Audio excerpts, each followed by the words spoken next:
It's clear. The unthinkable is here. With the recent media distractions, most folks never saw it coming, but some did. Their guts told them something was wrong, and the headlines are proving them right. Our so-called trusted institutions tell you not to worry and that everything's going to be fine, but you know better. Self-reliance doesn't happen overnight. You have to start somewhere. Start with My Patriot Supply. My Patriot Supply, the country's largest preparedness company, is now getting you more equipped than ever to stock your shelves. Ditch the canned vegetables and boxed pasta. Their best-selling 3-month food kit provides delicious breakfast, lunches, and dinners that last up to 25 years. These meals offer over 2,000 calories every day with a balance of protein and carbs to keep you fed and ready in the event of an emergency. Just add water, heat, and eat. Start or strengthen your food supply with this 3-month food kit from My Patriot Supply. Go to preparewithjericho.com to get ready. Order now for fast and free shipping. That is preparewithjericho.com. What up, motherfuckers? How's everybody doing today? Let me know if I sound good, because I was having some audio issues earlier when I was trying to listen to something, so that shit pissed me off. So let me know if I'm looking and sounding okay. Jamie, that's right. You must have been here with me for a while. He says my state mandated meal period. That's going back to when I was working at TJ's. Thanks, Will Parker. Justin Desrocha says you sound real. All right, thank you, man. I don't want to sound fake. I always want to sound real. Broman dude, birthday go well, Jericho. Yes, it did. It was a great weekend. For my actual birthday, which was on Thursday, we, meaning my family and I, ordered some takeout, chilled at home. It was a great day. My son had his last soccer game on Saturday. So on to the next sport. And I want to get him in football. But we have to find one. I saw one, I think that starts in January, but my wife says that flag football is already over and it's at the same time as soccer. So I don't know. I need to find out because I want to get him into something. I want him to stay active.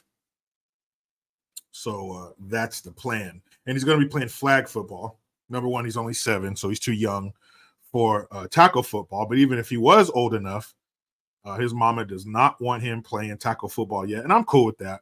He can wait till he's older. I played Pop Warner football. I started when I was 9. So, that might be a little young. And now, we have the benefit of knowledge. So, that's CTE. You don't need to be banging his head together with other kids quite so young. So we'll hold off on that. John says football is not soccer. I agree. I don't call soccer football because I'm not in Europe. Football is football. Soccer is soccer. Bob Evans, he says too many flags in football. I think you meant if you take the L out of flags, that could be possible. But I was listening to something. I was listening to sports radio, and this guy was talking about this flag football league that they started, I think, here in California. Now it's in like 14 states or something like that. And he said now, in I guess the leagues that he started or whatever, the kids have 4 flags. I'm like, 4?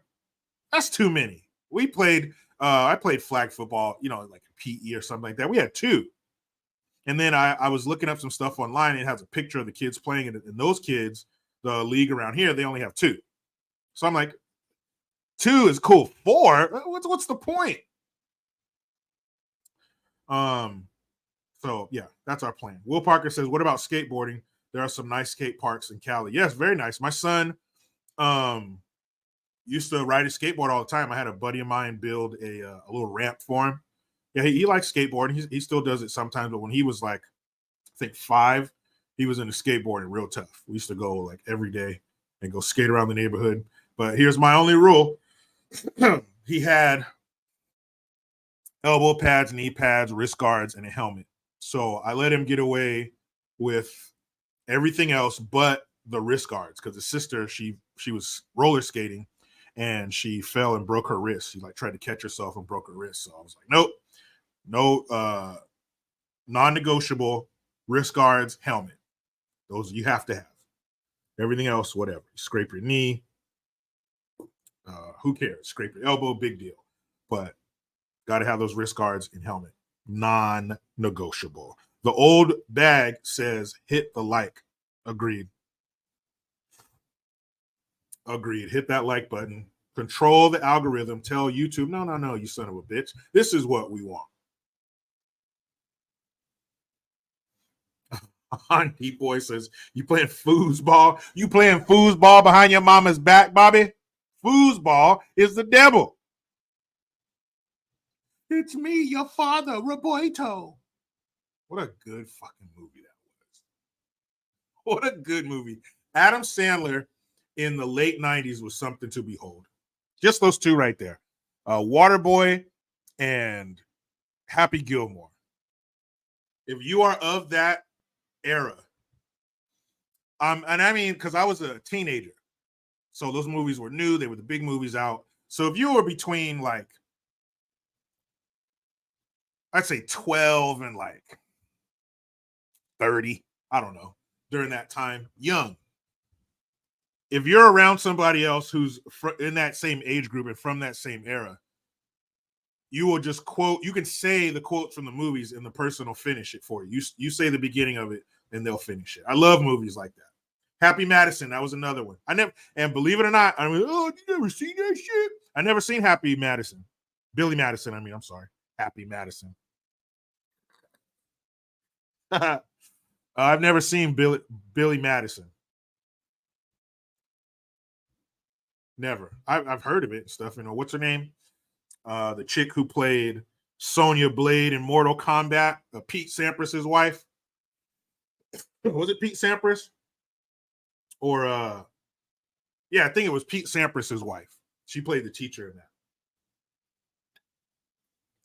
that. Nicodemo Scarfo. He says, what age did I turn? I turned 43. This is what 43 looks like. AOC is such a dumbass. The Three Amigos says Tommy Boy was another good movie. I just watched that the other day. That was another classic. Chris Farley, R.I.P. Those movies. I didn't like Black Sheep so much. That was kind of a rush sequel. He was hot at the time. They wanted to get it out there. That one wasn't very good, but Tommy Boy, that shit was funny. He's like, do I have a mark on my face? Because it really hurts. Not so much here or here, but right here. That's right, Quentin. Fat guy in a little coat. Don't do it. Fat guy in a little coat. Don't do it. He's all rips the fucking jacket. Oh my goodness. Jamie, Jericho, what's your opinion on the movie Higher Learning? It's now looking at it. Thank you, Tammy Roseberry. Thank you, Tammy. But looking at higher learning through the lens of today, where everything is uber woke, wokeness, SJW-ness, all the left, they vomited, shitted, and fucking bukkakied everything. Everything is just covered in it. Everything looks like the end of Ghostbusters 2 when everything's covered in that positive pink goo, right? So looking at it through the prism of today, and it's true, not even and without looking at it through the prism of today, but looking at it through how we live now, you notice it. That was one of the perfect examples in the 90s of pre-woke, because we didn't get here overnight. America is too big and too powerful, not only physically, but metaphorically. The ideas of Americans, the ideals of Americans, that's some strong shit. All right. So you can't erode that. You can't tear that down. You can't infect that overnight. It takes time. And it happened back in the 80s. But in the 90s, they turned it was like a frog in the boiling pot of water, right? They turn it up 1 degree at a time. You don't even notice it. So that movie was about these college students. There was a racist kid named Remy who was played by Michael Rappaport, who turned out to be a stupid woke bitch. And he does a school shooting, basically. It's at some university in Southern California. Omar Epps, a.k.a. Mike Tomlin, the head coach from the Steelers. Tyra Banks played his love interest. Busta Rhymes was in that. Ice Cube. Star-studded cast, right? But it basically focused on the idea of racism. Ice Cube and his crew were like these super pro-black, like black Israelite type racists. And then Remy, he joined the skinheads. So it's about this racial conflict on this college campus. And that movie, Higher Learning, is what they want college campuses to be now, racially divided and both sides down to commit some violence. R.I.P. John Singleton, he was the director of that movie. He also directed Boys in the Hood. He died recently, which was a trip. But I thought it was a good movie. I haven't seen it since it came out, like, 97 or something like that.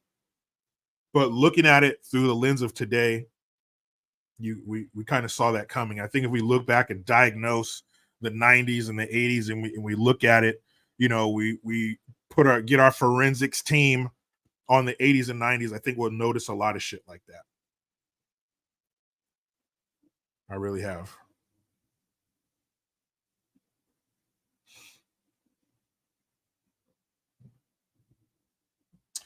Anyway, Lorianne, what's up? She says brutal. American History X too. American History X, that was a good movie. That was something different. That was more of like a journey for his character arc from being a stone cold, balls to the wall skinhead to seeing the error in his ways and getting away from that, not being racist anymore. That was a good one. I like American History X. Of course, the infamous curb stomping scene where he caught those fools. So he's in his house. Spoiler alert if you haven't seen American History X. Ed Norton, I believe, plays the main character. And he's in his house one night and he hears some noise outside, hears a commotion, looks out the window and sees that these black dudes, Andre Wilson, what's up? He sees that these black dudes are trying to steal his car. They're breaking into his car. So he goes out there with a gun. I can't remember if he shot, I think there were 2 or 3 of them. I think he shot one of them or 2 of them. But anyway, one of the guys ends up on the ground and he makes the dude bite the curb, like put his mouth on the curb like that. And then he just stomps the back of homeboy's head. And what you think happens when you do that to somebody happened. And he ended up going to prison. And that's when he saw the other side. He started getting away from his racist beliefs because he ended up working in the laundry with the black dude who is, I can't remember his name, but his older brother is that comedian Joe Torre who used to host Def Comedy Jam. Are you ready for the next comedian? Damn, is he funny? So yeah, I can't remember the dude's name, but that was a good one. American History X was a good movie. I like to watch that every once in a while, but sometimes only when I'm in the mood for something heavy, because it's some heavy subject matter. It's not lighthearted at all. And then it gets into the dynamics of his family. You see where he learned his racism from. He has a younger brother. Thank you, Taxon 24/7. Guy Torre, that's his name. Guy Torre, the younger brother of Joe Torre. And hold on.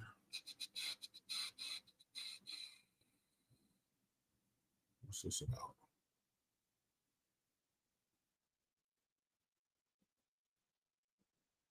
Ophiacus 111 says, did you guys get the package everyone's been getting in the mail? What package is that? Or are you being facetious?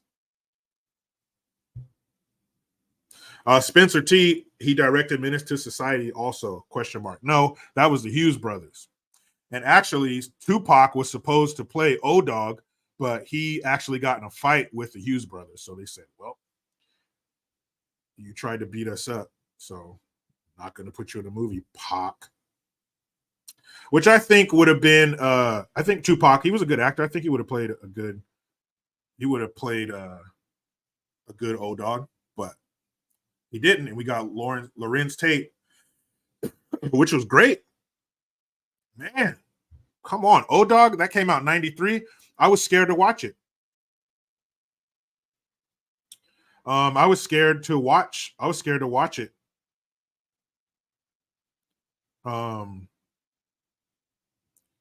And then I did watch it, and it was like when I watched Menace to Society for the first time, it was like watching Faces of Death for me. I was like, why did I watch that? The part where he shoots the store owner and they're watching on the video, and you see the chunk of his head. Man, that shit. Just the brutality and the violence and the lack of respect for life in that movie blew me the fuck away. It really did. I was just like, what? And oh yeah, Mr. Bing Bao. Am I saying that right? He says Hughes Brothers also did American Pimp. I saw that one too. That was crazy. You talk about gritty. That was crazy. But in the 90s, you have the American Pimp, Pimps Up, Hose Down.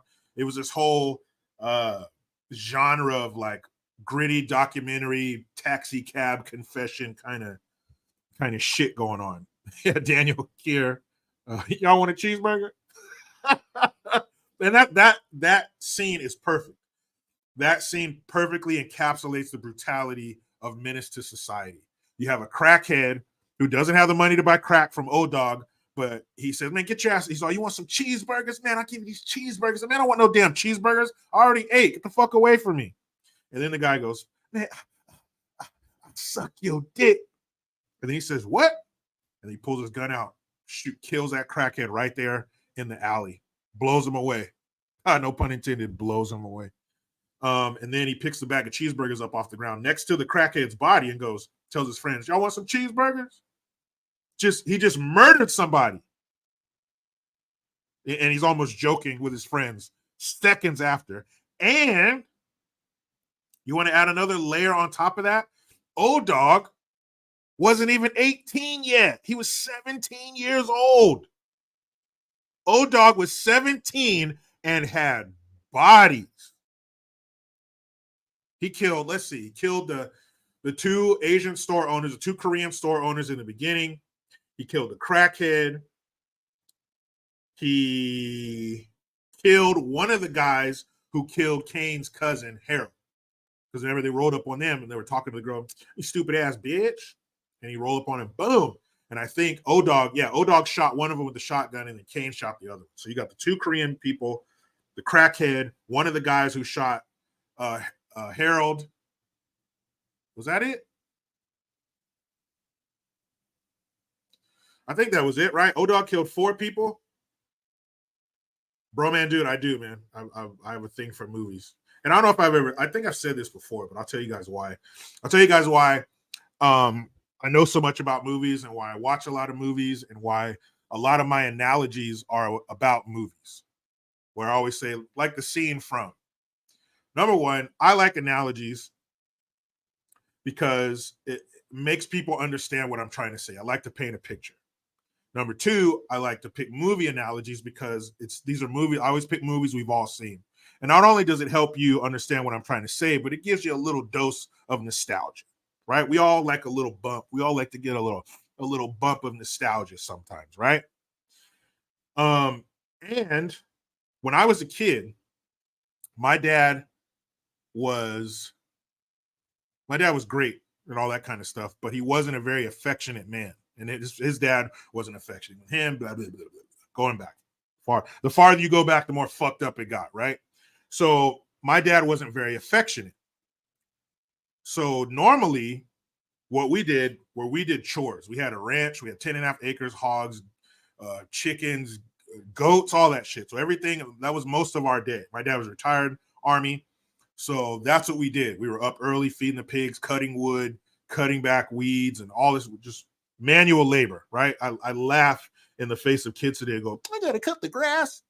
So one of the only times that we weren't working is when we were watching movies. And we would sit down and watch movies, and those were the times where I would see my dad laugh. Not that he was an angry man, but he was just a serious man. So the movies would make him laugh, Lethal Weapon, all these action movies that I grew up watching. So yeah, Blue Jay 813, yeah, country shit for real. My friends, I would go to my friend's house, and they're like, their parents tell them, well, can we go here? Yeah, do your chores. My friend's like, oh, I could do chores. It was like take out the trash and bullshit like that. I was like, man, watch this. I knock out their chores in 5 minutes, because my chores at my house were like, some swing low, sweet chariot type shit. So believe me, I had real chores growing up. So again, one of the only times I would see my dad relax, and not be serious was when we were watching movies. So watching movies were very important to me. So if that makes any sense, that's why I know so much about movies and all that kind of shit, even though I've never seen Billy Madison. I don't give a fuck. John says grave digging as a child, JG. Basically, you know how many trees I cut down, logs I split, chickens I killed, pigs I've slopped, all that shit, man. I worked hard as hell when I was a kid. I was a hard-working little mofo, believe me. My dad had me out there working. One of my dad's favorite things to say when I would ask him if I could go somewhere, do something, hell no, we got work to do. I should put that on my dad's tombstone. He would always say that shit. But again, he was still a great dad. Provided, taught me shit. We had some, we had our moments. We had our good moments and stuff like that. But yeah, I remember one time my dad wanted to build a retaining wall. So he had all these tires. So my job was he'd stack the tires and I had to fill them with dirt. Or he would go he had a buddy who owned a wrecking yard. We'd get a truckload of tires. And my job was to pop the little lead balancing weights off of there. And then with my dad, he'd put them on the machine and take the rim off the tire. Then I have to stack them in the back of the truck. Yeah, real shit. And if I wanted something that my parents thought was too expensive, I'd have to pay for half. That was the deal. So yeah, man, I had serious shit when I was a kid. So anyway, that's why I like movies so much. That's why movies are so near and dear to me, because it's all connected to our childhood. Everything's connected to our childhood. You can have 100 things in life and experiences, and they all, imagine them as a balloon with strings on them. And somebody's holding that string, and the hand holding that string is your childhood.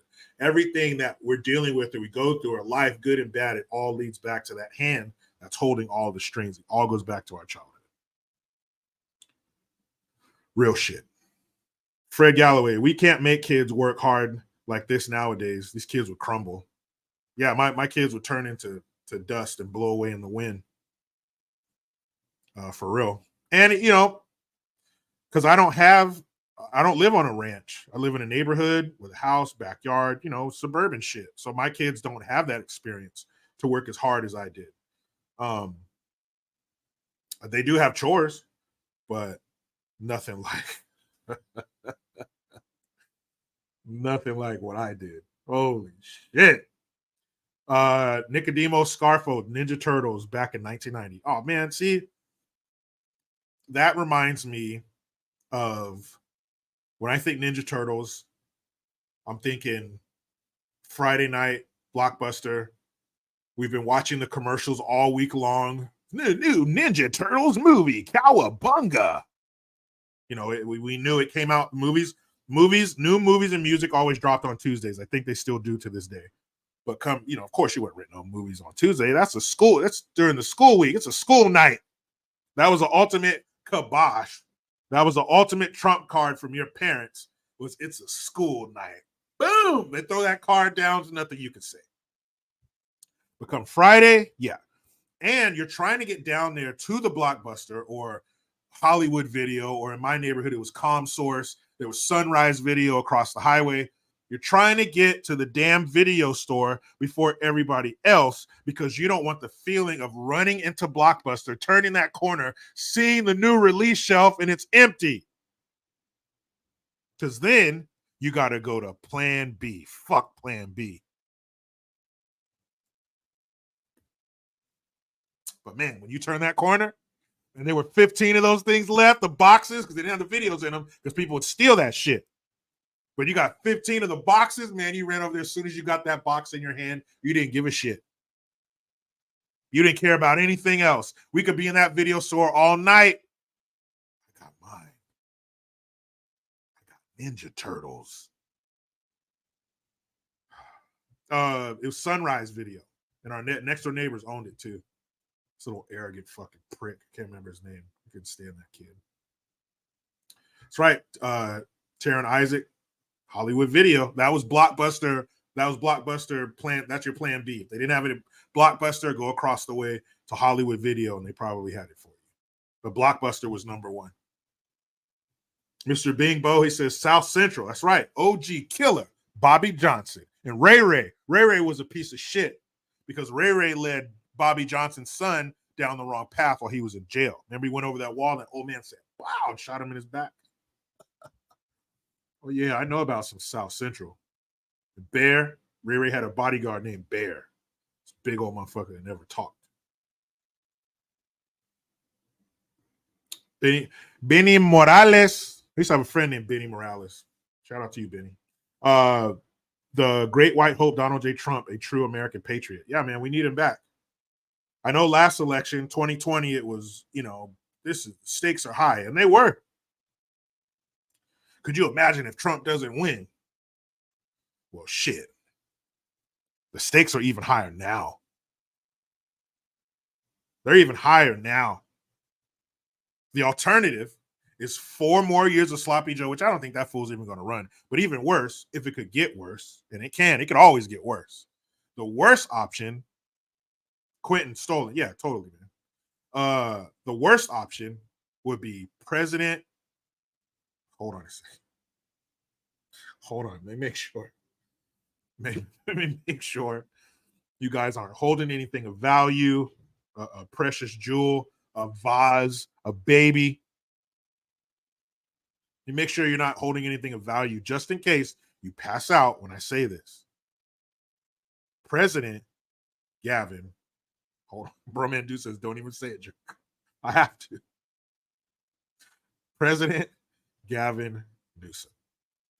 Ooh. You get the stomach bile, that like neon green shit. You throw it up and you got nothing left, and I just go, ugh. That's what I just tasted. Sorry, Dorothy's Bornak. I had to. So, before we get in that ass, like a bike with no seat, shout out these generous folk. And of course, first, the super chat cherry popper. You have broken the financial hymen.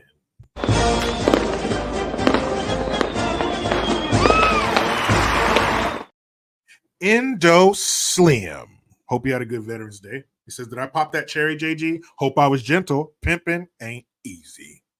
True. Yes, you did. You were the first.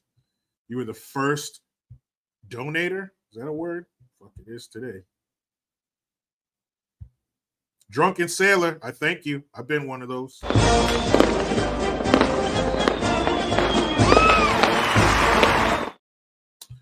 Appreciate that. Hold on a second.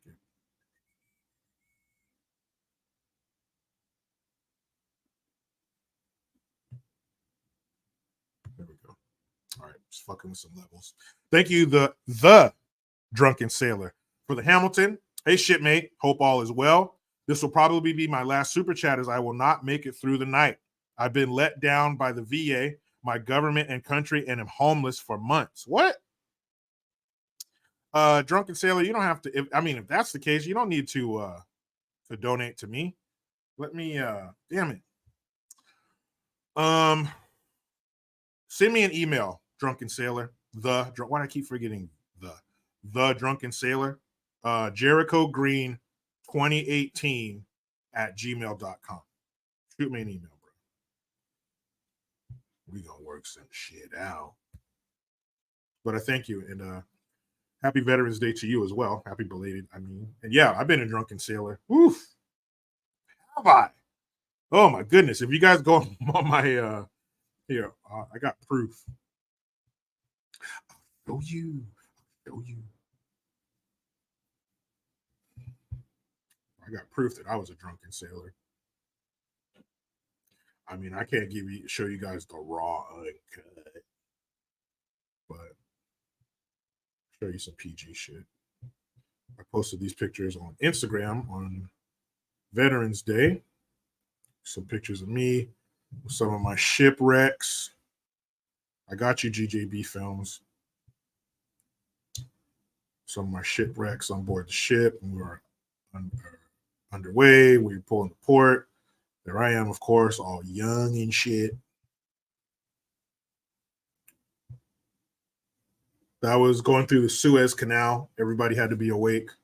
I think that was Greece somewhere. And that's what we did, was underway. So both ships were going in the same direction, same speed. You can see the hoses here. These are giving jet fuel and diesel fuel. And actually, this was our supply ship. So they're sending us the fuel and ship. And normally we'd give it to the other ships in our battle group. I don't remember this dude's name, but this was at Beer on the Pier. So if you didn't have that much money, or maybe you didn't want to spend your money, they brought on like over 1,000 cases of domestic beer. So if you go down on the pier next to the ship, they have these huge tubs of ice and beer, and you can get a beer for $1. So, you know, $5, you shotgun them, you are fucked up. And then these are the glass boots, of course. This is Suda Bay, Crete, and Greece. These are cheap as hell. So, you know, everybody's buying rounds. And then this was, I think, also a Beer on the Pier. And as you can see, I used to be a smoker, but not anymore. 12 years without a cigarette. Now, GJB Films.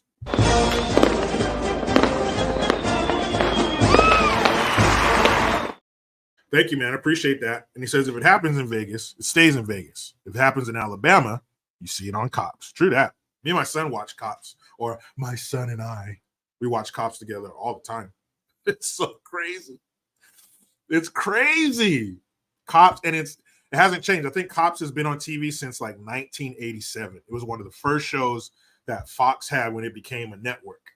See, kids, all you youngsters out there, Fox wasn't always a TV network. It was a movie company.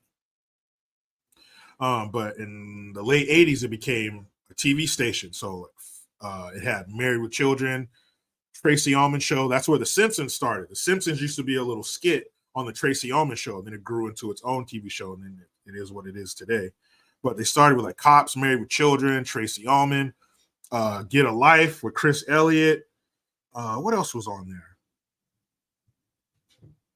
Damn it, I can't remember all. They used to have a show called Werewolf on there.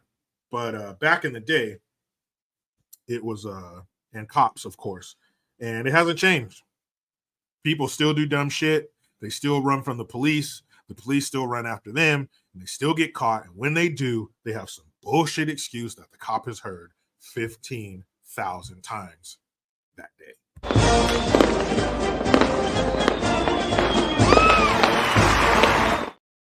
Mr. Comic 2009, thank you. He says, imagine a Jim Carrey, Adam Sandler movie.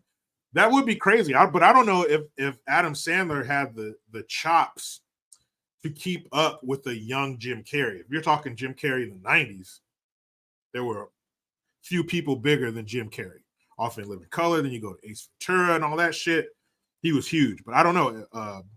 Jim Carrey was very animated. But I check it out. It could be done. Jim Carrey. This summer, Jim Carrey and Adam Sandler get funny. Oh, remember the voice guy from Touchstone Pictures? Oh, man. I'm telling you. 80s, 90s. I'm waiting. Come get me.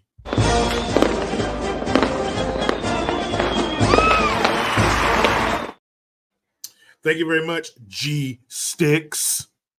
You're a good guy and appreciate it, Jericho. Hey, thanks, man. That's all somebody wants to hear. You're appreciated. Good looking out. Thank you very much.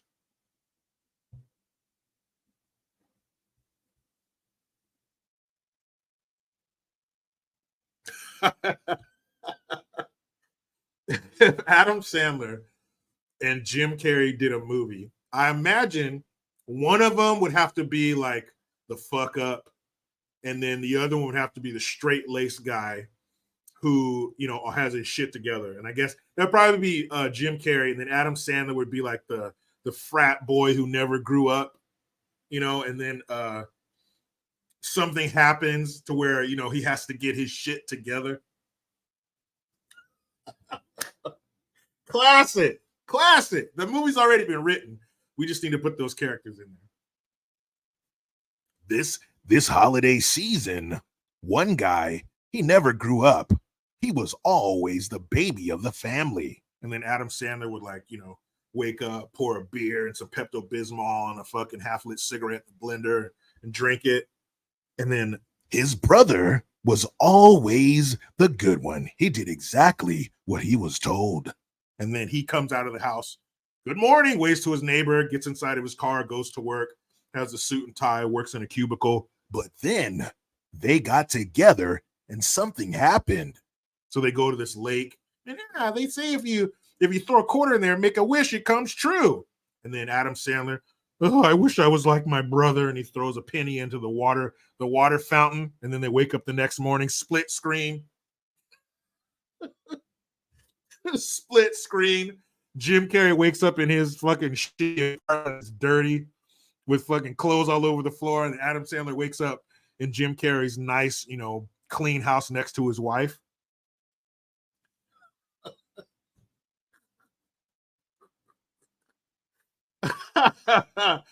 This holiday season, New Line Cinema presents The Switch. Hey, I'd watch it. Damn it, I'd watch that.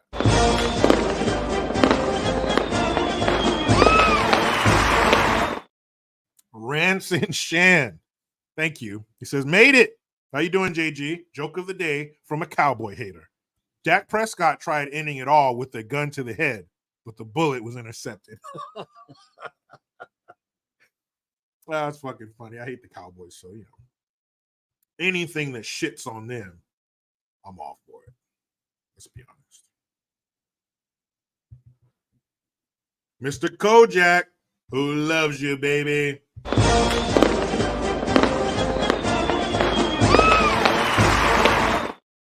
Thank you, Mr. Kojak. Great point. Says that's why he went to China and he / Xi Jinping came to Cali. He's talking about Mr. Gavin, bang your wife Newsom, and we will get into that momentarily after I show love to LAPD SWAT 1.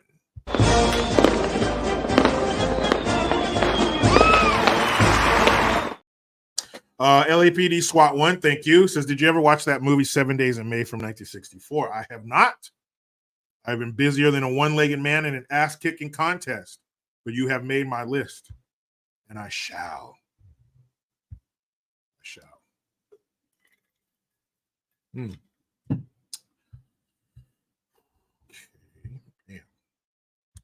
Bam. All the way down to the new comments.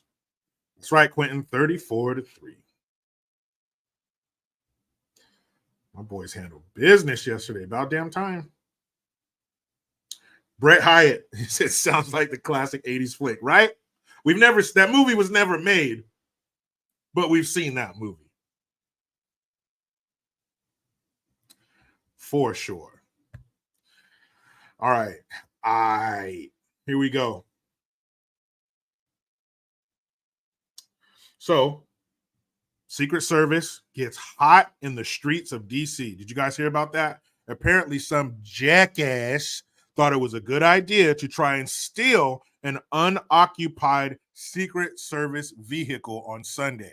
Well, the only problem is the Secret Service don't play that shit. And they got these things on their waist or inside their coat that backs up the fact that they don't play that shit. So they let off some shots in the streets of DC. Now, did the residents of DC even wake up when they heard those shots? No, because they hear them all the time. But they sure did. You're going to love to hear who they were protecting when they were shooting at the would-be carjackers. Tal 1776 says that movie is Billy Madison, bro. I didn't even know that. I've never seen Billy Madison. Is that what it's about? Some dude who's fucking up, has to get his shit together. That was most of the movies in the 90s. Like the action movies. Lethal Weapon was a perfect example of this.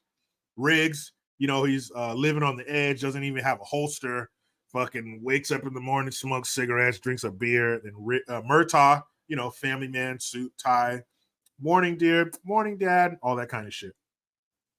So yeah, that was a lot of those damn movies. And we mentioned it, Newsom, Gavin, bang your wife Newsom. He cleans up the streets of San Francisco. Isn't that amazing? He couldn't do it when he was mayor of San Francisco. Oh yeah, you guys didn't know that? He's a former mayor of the city of San Francisco. He started the decline. He knocked over that first domino.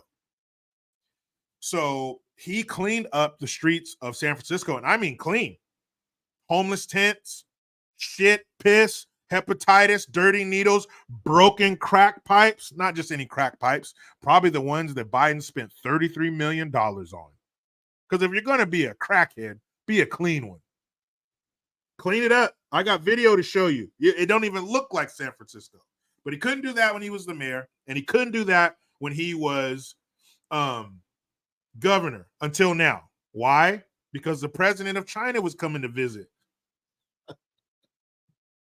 You think that he cleaned up the city of San Francisco for San Franciscans? Don't be ridiculous. He cleaned it up because his boss was coming to town. He cleaned it up because his business partner was coming to town, the president of China. And another Hollywood actor has a trans kid. Surprise, sir, fucking prize. But like I say, and I believe, there's no such thing as a trans child, only kids with fucked up parents. And where are there more fucked up parents in Hollywood, huh? But I must admit, when I found out who was involved, I was kind of like, oh man, you too. And then I don't know, one of the worst things I've ever seen involving kids and guns. Oh yeah. And Vogue magazine goes disabled. Yes, that Vogue magazine. Jericho, what the hell does Vogue magazine have to do with disabled people? You're going to find out. And WTF Santa Fe High School. I'm going to leave that there. There's a place, I believe it's in California. It's called Santa Fe High School. And if my kids went to a high school and they allowed this to happen, when's the next school board meeting? Because I'll be there early and I'll be up front and I'll have some shit to say. And I'll be talking to the principal immediately, because this kind of shit should not be taking place at any school, even a college, because you have parents paying for their kids to go to school and they don't want their kids to see this bullshit, let alone a public school. And people of the UK. Oh, fine, do bruv. People of the UK, don't worry. All right? Don't worry. Why? Because King Charles is on the case. And no, King Charles isn't like a Prince Albert or something like that. It's not like a stud through your dick or something like that. I mean the actual King Charles. The one who fucking left Princess Diana for that ugly ass Camille. That's like saying, no, I'm sick of this Ferrari. Give me that Pinto right there, the one with the rust spots and the exploding gas tank. Yeah, I'll take that instead of this high performance machine. Because that makes perfect sense. King Charles. Let's start with that, shall we? Shall we start with a little pop culture? What day do I thought with pop culture there, mate? Oh, what the hell did King Charles say today, mate? Well, we're going to find out what that dum-dum said. That's so weird. And if anybody's from the UK, maybe you can explain that to me, but being in, growing up in America and all that shit, where we have no monarchy, we don't do that shit. I think we fought a war over that. That shit seems silly. Because they don't have any real power. It's the parliament and all that stuff. They have the power. So why? It's just fucking silly, man. kings and queens. They don't even do shit. But this was funny. Look at, hold on.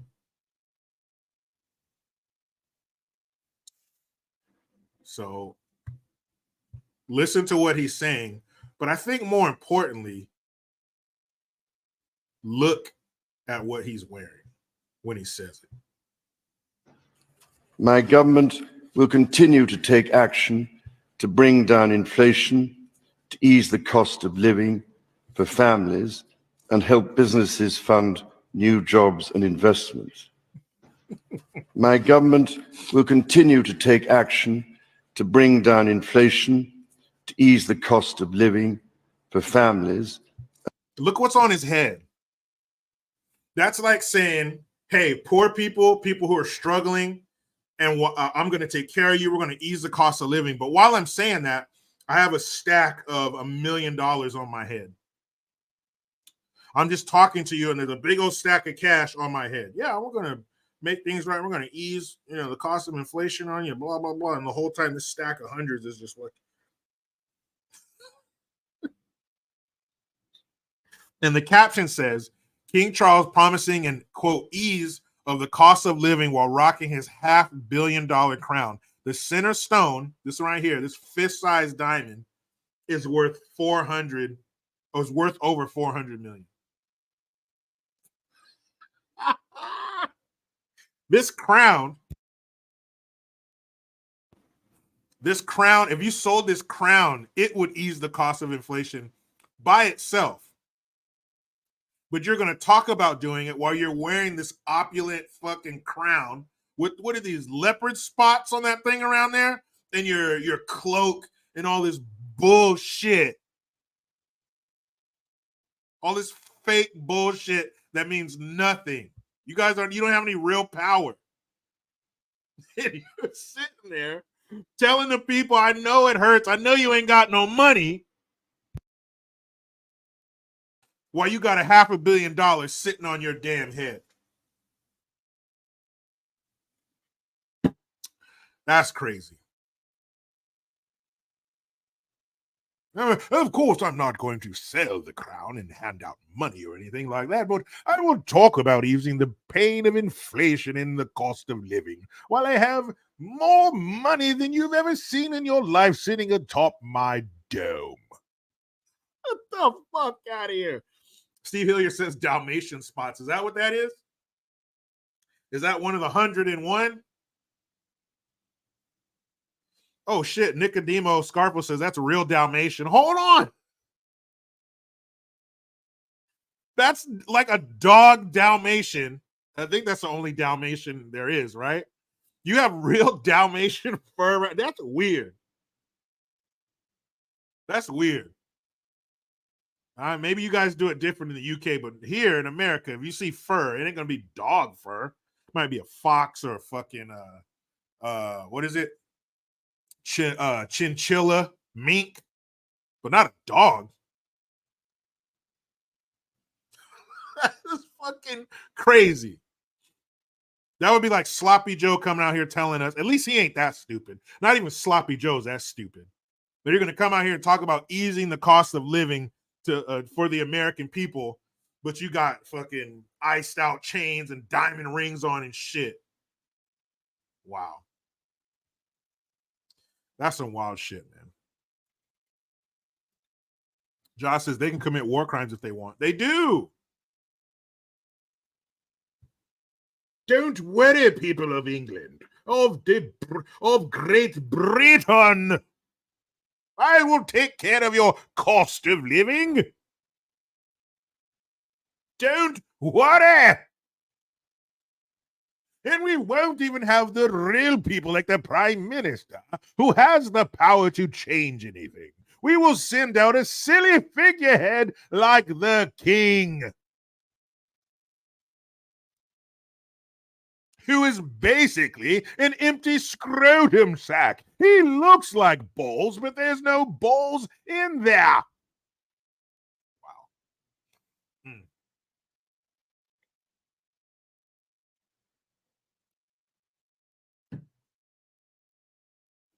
I think that's some shit. So, hey, you could be living in the UK. Oh, do I thought I do. Okay, let's see. Well, let's continue down the path of unbelievable. Because you thought that was crazy.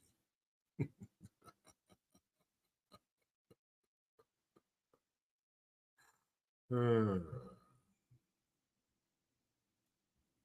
see here. Let's see here.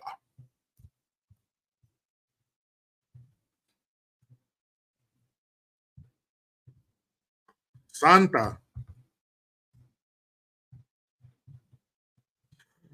Maria.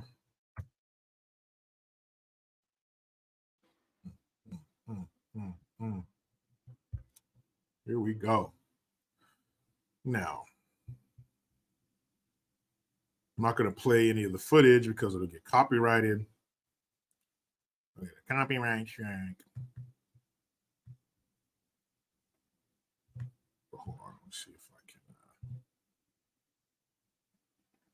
Man, what's this shit? How are you not going to have the damn article on here? Let's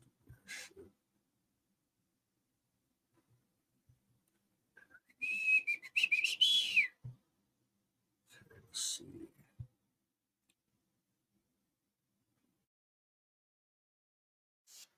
Oh my goodness. Hold on a second.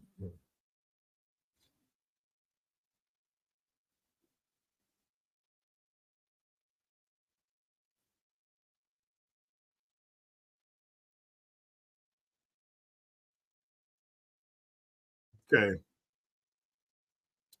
Hold on, I'm just listening to this first. I'm taking a bullet for you before I let you hear it. I want to make sure it has, because there were two performers involved. So I want you to see both of these ratchet pieces of shit. There we go. There we go. All right. So there's this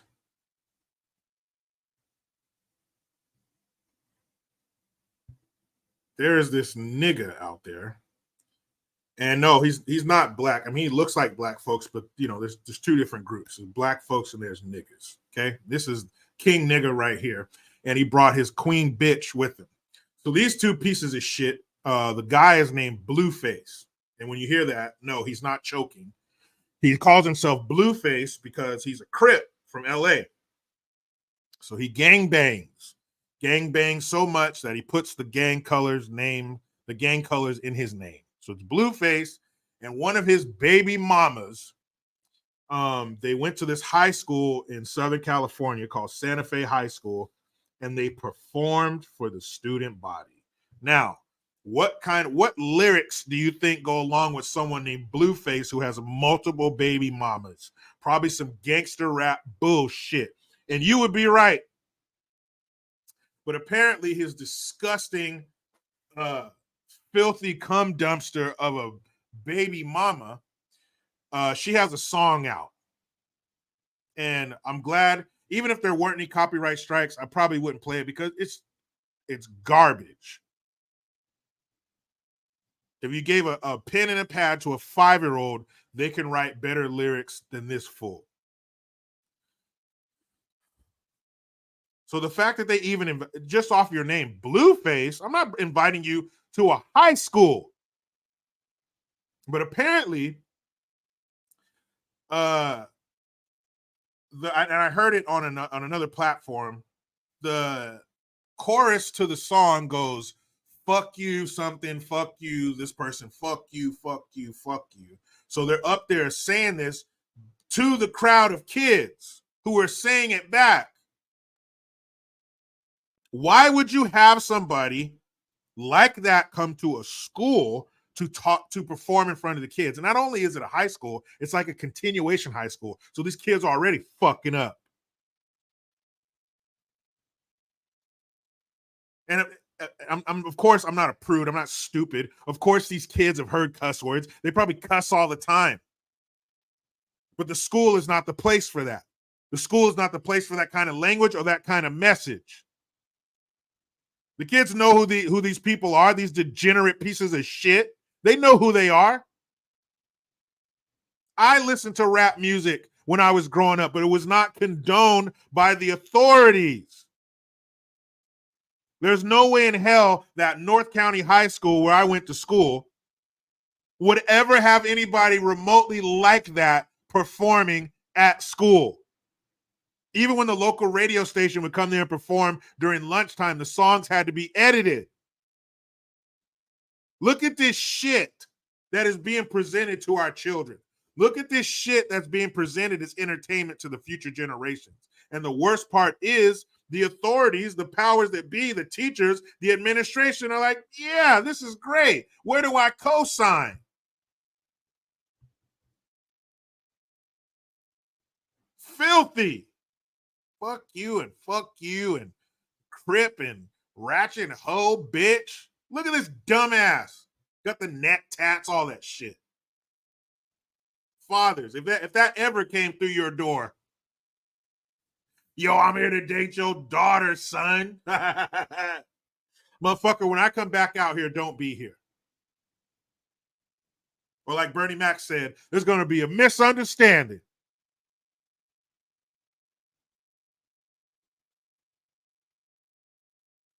Oh my goodness.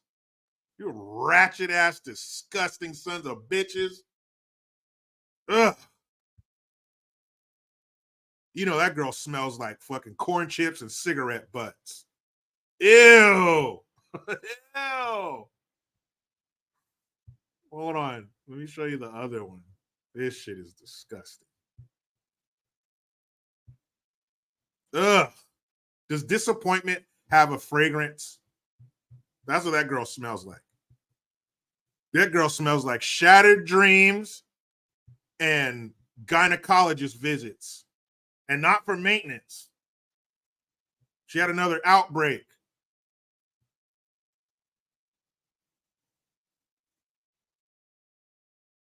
That girl smells like blunts in the free clinic. Ew. Girl, you nasty. You are fucking nasty. Now here's that fucking idiot performing by himself.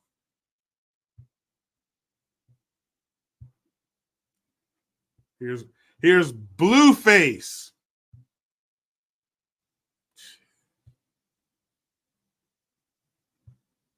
There you go.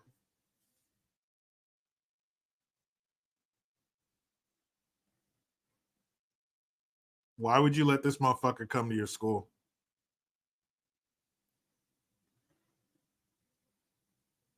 And why didn't an administrator? Is that who's over there taking pictures? Is that a teacher? Are those teachers over there? Why did the administration walk up there Joe Clark style and yank the plug out of the wall? Like, hey, I didn't know it was going to be this. Did I start another video on accident?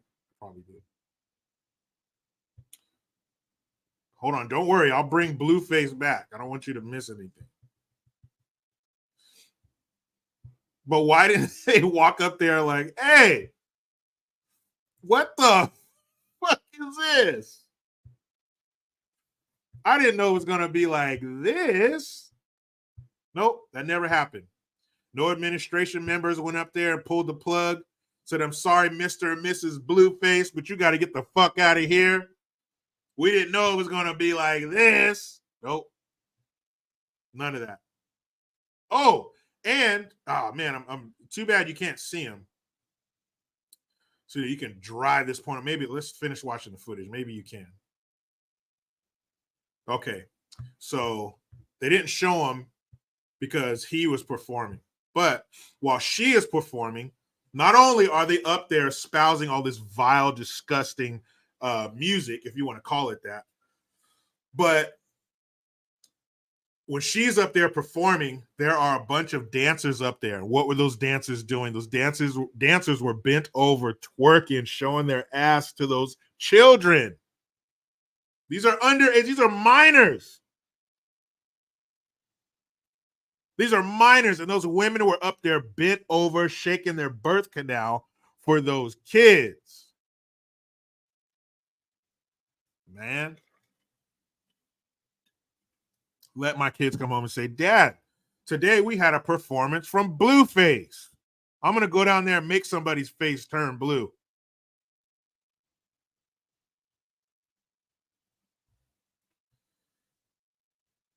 Yep, bro, man, dude, how are their kids in that room? The bitches were twerking. Because we all think it's okay for a woman to bend over and shake her ass in front of a kid. Now, 2023, we do, I guess. That's okay. Oh, hell no. Man, that shit was so nasty. I mean, am I just an old curmudgeon now? I don't give a fuck if I am or not.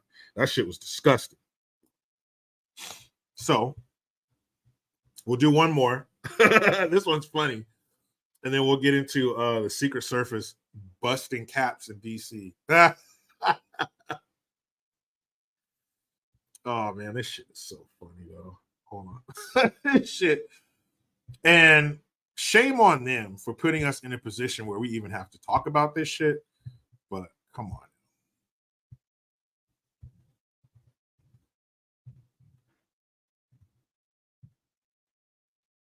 Just come on, dog.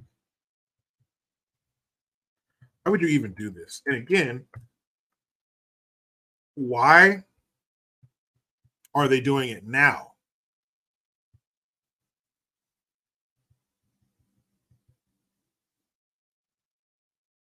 Why are they doing it now? Is my question. Hold on, let me find. Oh. Wait a minute. We'll do one even better. I'll do you one even better. We will go to video. Forget these still pics. I'm gonna show you video of this crazy shit. And if it's in the name of diversity and inclusion, then why now? Vogue magazine has been around for decades. Why now? Why do you have this SJW woke hair up your ass now? Listen to what this motherfucker is saying. This is what happens when you give the insane a bullhorn and a soapbox to stand on top of so the entire world can hear their message. This shit is crazy. 10, 15 years ago, this was known as dumb, silly shit. But now you have somebody sitting here with a straight face saying it. Not only are they doing that, but they have an audience. And if you're not sitting quietly in that audience, well, you're a phobe or you're an is. Well, I don't give a shit. This is weird.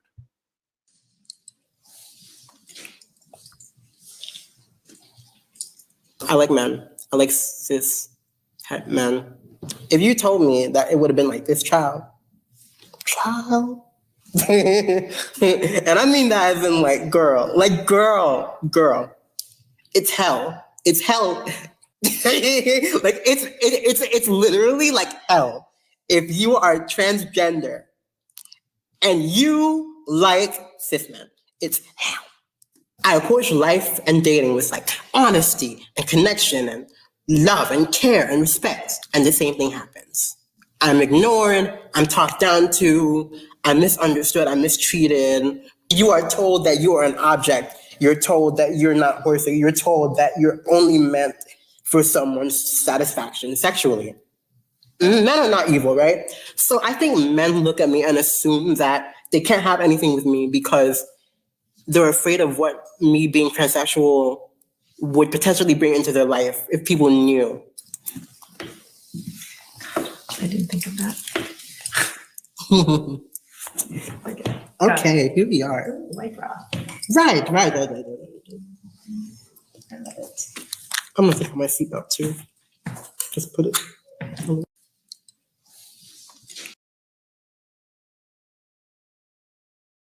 What the fuck was that?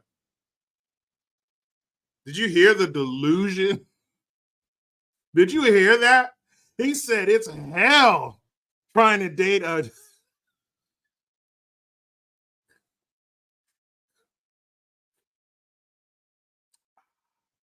Stop with the cisgender shit. Okay, straight. You say as a Ku Klux trans member, it's hell for you to date a straight man. And you think that they don't want to date you because of what dating you will bring into their life. Like they're ashamed of being found out that they're banging a trans person.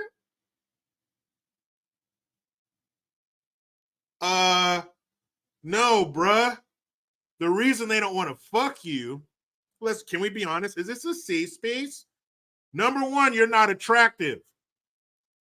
Okay, unfortunately, you're in a wheelchair and you got some atrophied limbs. That's not what we find attractive. Sorry, is that shallow, whatever? Okay. Number two, and probably the biggest reason, you're a fucking dude. Your appearance isn't the problem, your dick is. Straight dudes don't fuck dudes. That's why they're straight. That's what straight means. Straight is Latin for I don't like dicks. The delusion. And then you have this woman, Now, looking at that woman in the dress, you would think that's a black woman, right? The head wrap and all that. That's a white woman. You know she's a Biden voting. She got the sign in her front yard that says, in this house, we believe the science and we believe Black Lives Matter. Oh, my goodness. This woman probably has more bumper stickers than a little bit on her fucking vehicle. Her view of the world would make you sick. That is the guilt-ridden white liberal that is destroying this country right there. And she's undressing this fool, and then she takes her shirt off and goes, ooh, a white bra. Like you have a reason to be wearing one. Holy shit. Then you see the little picture right here. This fool's on the cover of Vogue magazine. Look. You put us, we're doing shit like this. You put us in situations to say some fucked up shit. That's not beautiful. That is not the standard of beauty in this world, the real world. You are not physically attractive. You probably have a great personality. Just kidding, you're crazy. But let's say you did have a great personality. Awesome. But attraction and relationships, a lot of that, especially initially,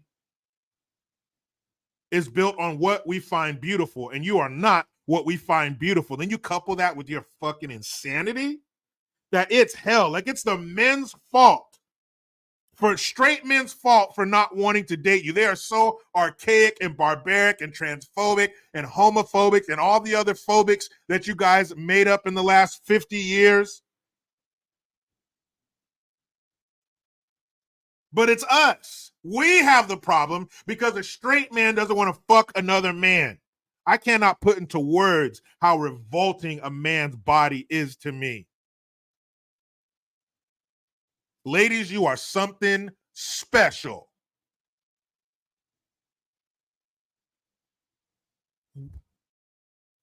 So straight dudes are supposed to start fucking dudes just so you feel better?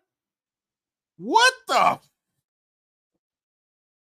And isn't it a crime? I think it's a crime to have sex with mentally handicapped people. I'm pretty sure. It should be. Unless you're mentally handicapped too. I know that people with Down syndrome, they be doing the damn thing. You get two of them together, it's about to get perverted. What the old back says, what does it pay? Not enough. Not enough. Wow.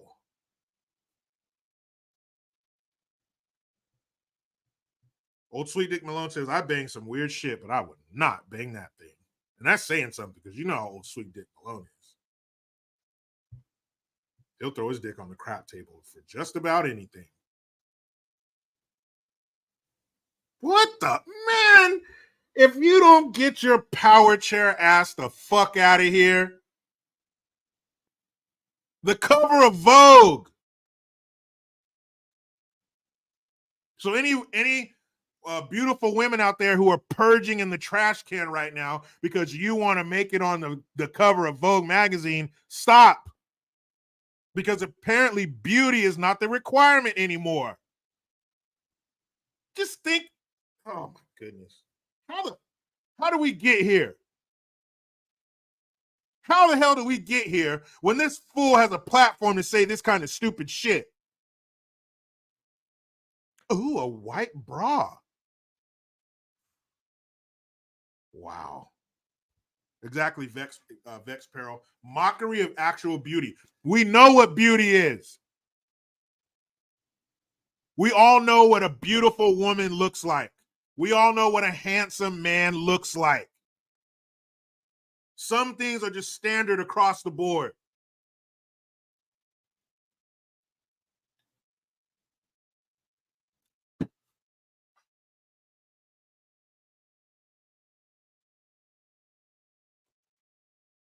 What? Bro, come on. Cis men, it's your fault, cis men, because you don't want to fuck a dude, let alone a dude that looks like this. Even if you're a woman, come on, you can have a tough time looking like that as a woman trying to get a straight man. I'm sorry, that's just the way it is. It's unfortunate you might not get a shot like some of your other counterparts,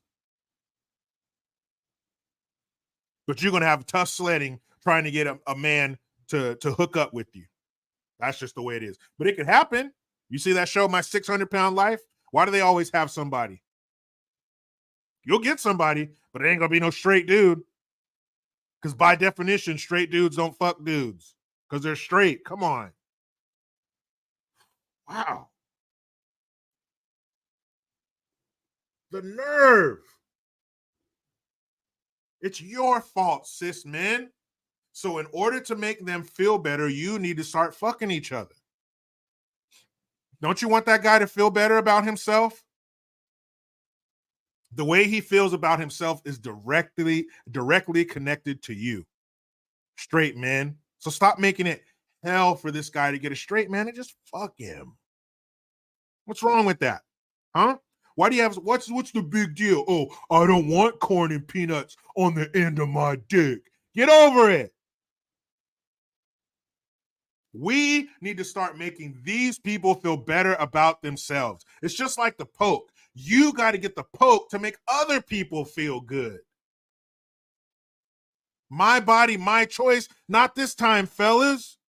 Start putting your dick into another dude. Straight guys. Because he needs to feel better.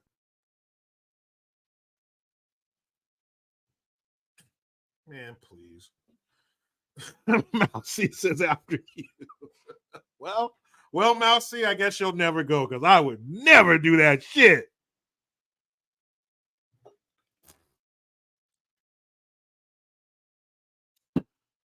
Oy vey.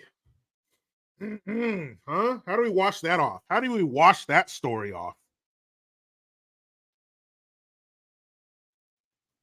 Weapon X is sorry, Jericho. I didn't want a woman with an enlarged clitoris. My bad, homie. Well, you can still rectify that, Weapon X. Us straight men, we need to stop being selfish. We need to stop worrying about ourselves. I like pussy. Stop.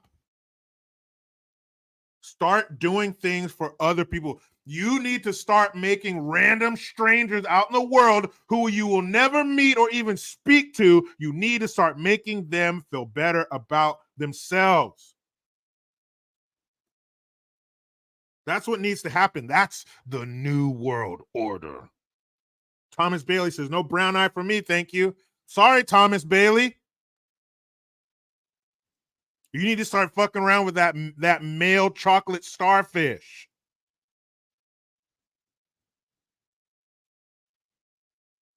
You need to get some poo on your ding dong.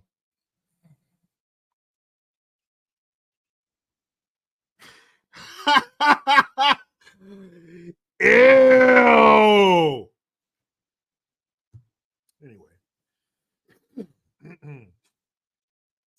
something somebody mentioned. Bill Burr's wife, Nia, flips off President Trump.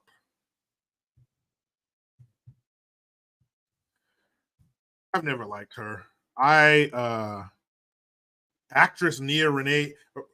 I've never actress. What have you ever been in? I've never seen your face on the screen, thankfully. But she flips off President Trump like President Trump even knew who you were. But I've never liked her. She Bill, he seems to be coming out of it a little bit, but she fucked his head up. She had him on that woke shit big time. And you'll see clips and stuff of him talking about, the WNBA and all this kind of shit.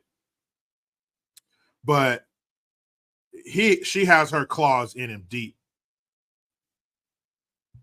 Bill Burr, he's still a great comedian for now, but he's fucking lost, man.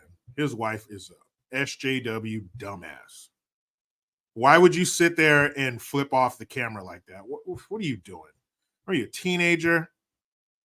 You still got some of that teenage angst. There she is right here. Double birds to the camera because she's near the president of the United States. There's Bill Burr right there like a dumbass. I would turn to my wife and say, what are you doing? Put your middle fingers down. Have some fucking class. What's your problem? Fucking stupid, man. Yeah, she's a dumbass. She fucked Bill's head up. Got him on that white guilt drip. She got that white guilt IV in his arm. With the little saline bag right here. Do it. She got that white guilt drip. Oh, I can't talk about that because I don't understand it and I'm not black. Shut the fuck up. That's just classless, man. You're a woman. You need to act better than that. You're a rich woman.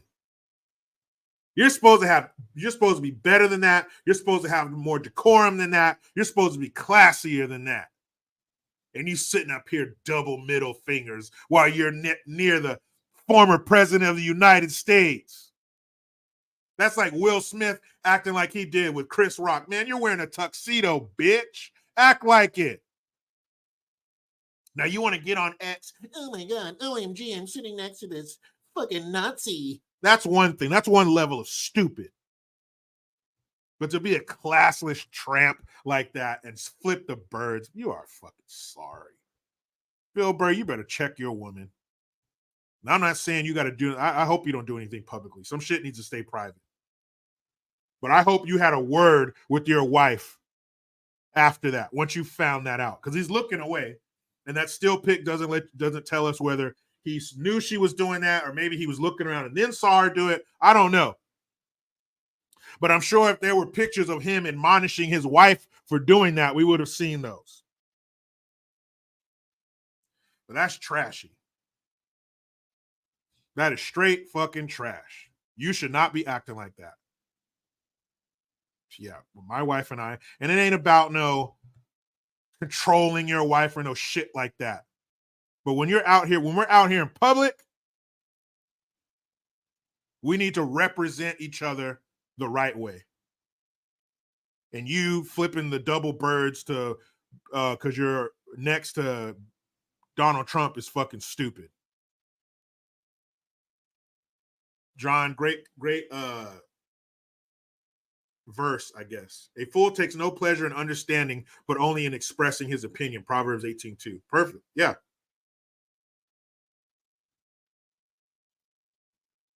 True.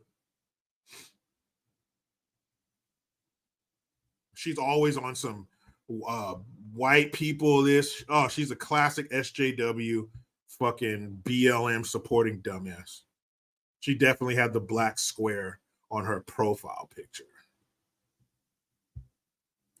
Bill Burr, you are judged by the company you keep. You better get a hold of that fucking broad. Hell no.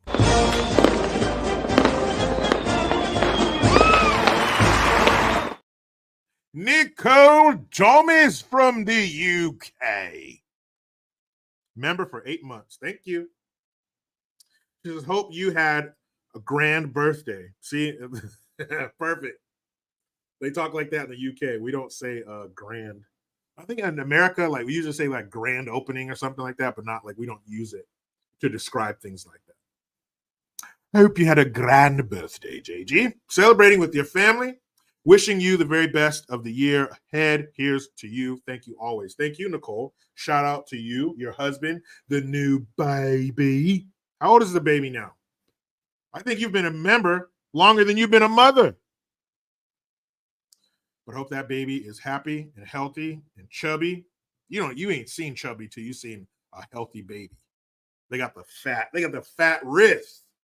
The wrists are fat, little chunky legs.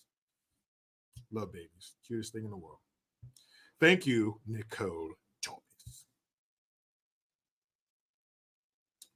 6 months. Okay. So yeah, baby. So is the baby getting ready to eat solid foods and whatnot? That's around that time. Oh, she says so chubby. Yeah, it's crazy. You just want to bite their little fat legs. You can't even describe it. You can't describe the feeling when you have a fat, chubby, healthy baby. It's amazing.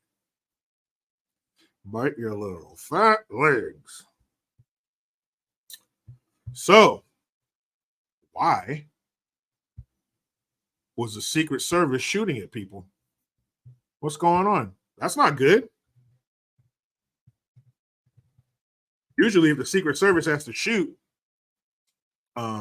that's not good for the resident of 1600 Pennsylvania Avenue. But it says, according to CNN.com, Secret Service agent on Biden's granddaughter's security detail fired a weapon in response to car break-in. Well, that's good. I mean, at least, Joe Biden has assigned a security detail to his granddaughter, after leaving her out in the cold and not even acknowledging her, to the world. The one that he had with that stripper. Psych, it's not her. He don't give a fuck about that kid. Don't give a fuck about that little girl, you monster. Says a U.S. Secret Service agent on President Joe Biden's granddaughter, Naomi Biden's security detail, shot at individuals attempting to break into a U.S. government vehicle in Georgetown. On November 12th, around 11:58. So this was mere hours ago. It's probably, 12, 15 hours ago. In Georgetown, in the Georgetown neighborhood of Washington, D.C., Secret Service agents encountered possibly 3 individuals breaking a window on a parked and unoccupied government vehicle. Secret Service spokesman Anthony Guglielmi. What? Guglielmi.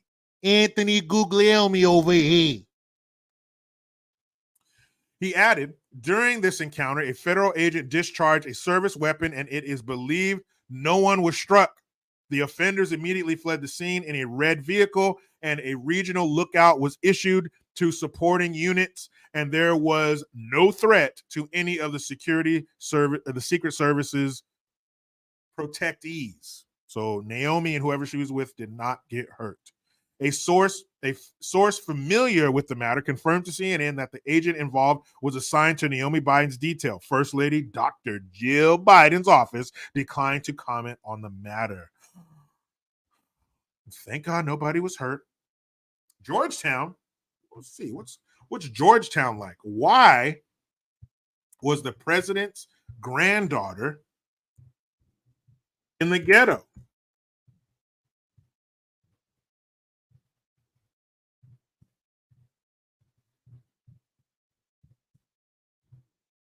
Why was his granddaughter in the ghetto? What? Oh, never mind, guys. Sorry. I just looked up something. The median home price in Georgetown, in the Georgetown area of Washington, D.C., is $2.2 million. So that means they were not in the ghetto. And that means that the things that happened in the ghetto are spilling out all over the city. That means that D.C. is out of control. Because apparently, if you're in the rich part of town with the greatest security force in the world, your ass can still get jacked. DC is fucked. Damn. Biden's family ain't safe. Daniel Kier says it's DC. Everywhere is ghetto. Apparently so. Apparently so. The median home price in Georgetown is $2.2 million. And I got to put up with this shit? Son of a bitch. Unfortunately, they didn't strike the would-be carjackers. That sucks. Mousy says Georgetown is DC's Monte Carlo minus the gambling. Well, you must be gambling with your life.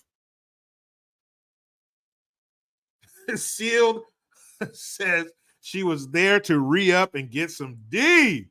That's right. Her daddy passed down that thirst for crack to her. Now, that's a real thing. Now, I don't know whether or not her mother smoked crack, but you can pass down that addiction to your children. Now, I don't know if it has to be via the mother. Like, if the dad's a big enough crackhead, can he like put some crack sperm in her and the baby, is born addicted? Like if the mother did, that I don't know. But a Biden going somewhere to score crack, hey, that's like a fish swimming in the water. They just go together. I wonder if they caught him. They probably did. I would hope so. Shit. I would hope they caught those fools. I would hope that APB went out pretty damn soon.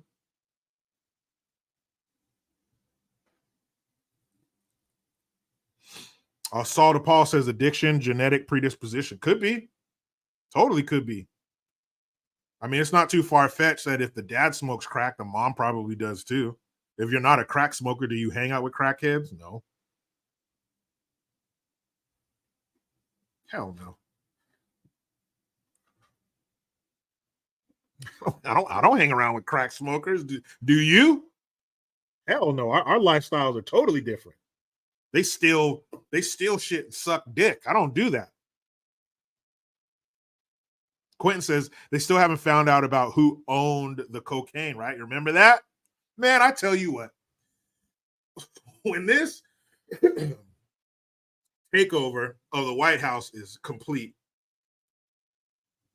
and we go back and look at Sloppy Joe's reign, there are so many things that have taken place that we're going to look at a bunch of things and go, oh, yeah, they found coke in the White House. I forgot about that. Oh, yeah, Afghanistan. I forgot about. There's going to be so many things that have happened that there's going to be bombshells that we forgot about.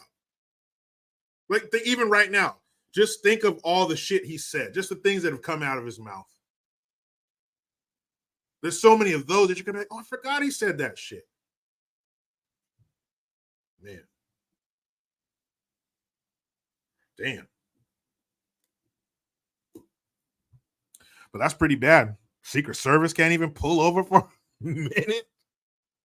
These fucking criminals are trying to carjack a government vehicle. Wow.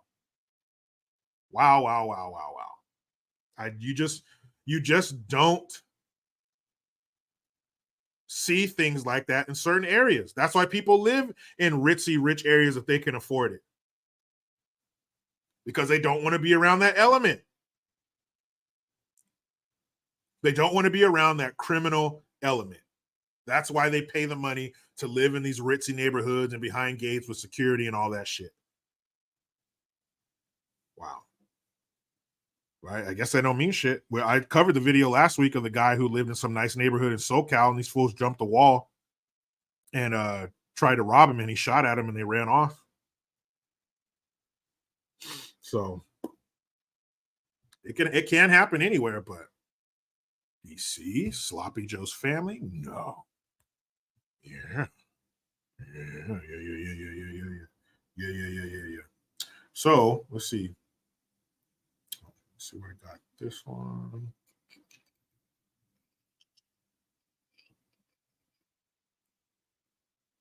Where is it? Here it is. Yes. You want the shit, you'll get the shit. There it is. Booyakasha. So let's hear it from the horse's mouth. That's what I meant to say. I would never call Gavin Newsom a whore for Big Pharma or for China. I would never say that. I would never say that Gavin Newsom is the gimp from Pulp Fiction for China.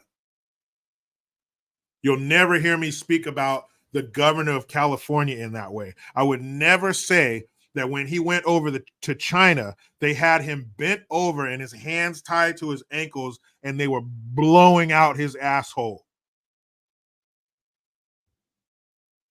I would never say that. I would never, ever say that when Gavin Newsom was bent over, he was looking back. More. I would never. And I certainly wouldn't say that the president of China would say to him, holy shit, Gavin, I didn't think your asshole could take so much punishment. You have tough asshole. Fuck me. Gavin Newsom does not sound like that, and I wouldn't say it either. No way. I have too much respect. I would never say that the president of China said to Gavin Newsom, holy shit, Gavin. Normally I threaten people. I say, you don't do what I say. I fuck your asshole, but you like asshole. I don't know how to punish you, Gavin. You love to put stuff in your butthole. I wouldn't say that. That's fucked up. What say you, bitch? Folks say, oh, they're just cleaning up this place because all those fancy leaders are coming into town. That's true because it's true. But it's also true for months and months and months prior to APEC, we've been having different conversations. Folks say, oh. Hey, people of San Francisco, all the money you pay for real estate and the taxes and the programs that you're forced to pay for that you don't care about, the crime, the violence, the homelessness, the mass exodus of businesses that bring tax revenue, which is causing the city council to have to cut back money, that is causing the health department to cut $26 million, causing the police department to cut $20 million, and all the other departments in the city that have to do budget cuts to make up for the tax revenue that you lost by the businesses leaving because you were easy on crime. Just know, San Franciscans, as you step over drug-addled psychopaths who have shit themselves and shit the sidewalk and were probably nice enough to rub it on your windshield, just know that Gavin Newsom has been having different conversations. Thanks, Gavin. Thanks for having different conversations. Now, of course, Gavin's not the only slimy piece of shit on stage. You know these pieces of shit traveling packs? Who's behind him? Who's this? This right here is the mayor of San Francisco, Mayor London Breed.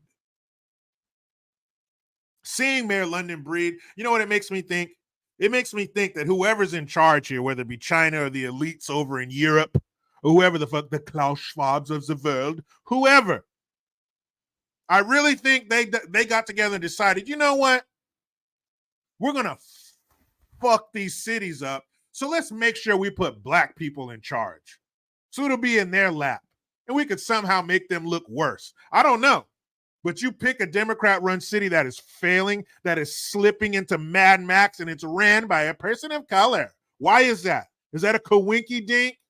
I don't think so. But that's who this dumbass is.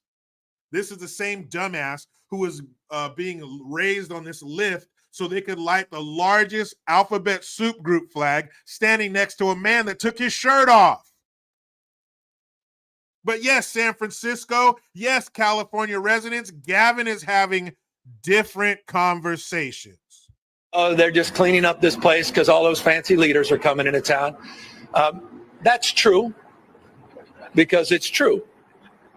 But it's also true for months and months and months prior to APEC, we've been having different conversations. Folks say, cool, man. They've been having different conversations. Thank God. Thank God that you were having different conversations. Now, let's see what it looks like.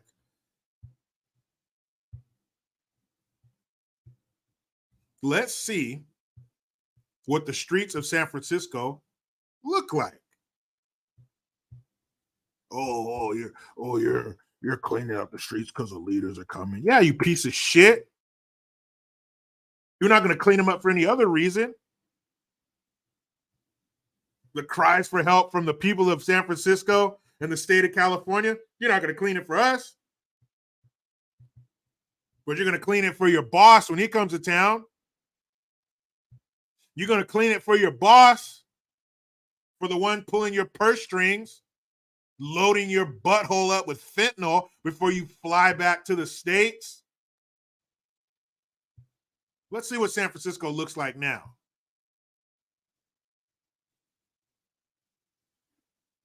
And why the barricade? Or do you think people are going to do something to the Chinese president? Look at that. Not a turd, a rat, a needle. Not even homeless people. Where'd they go? Where'd you send them?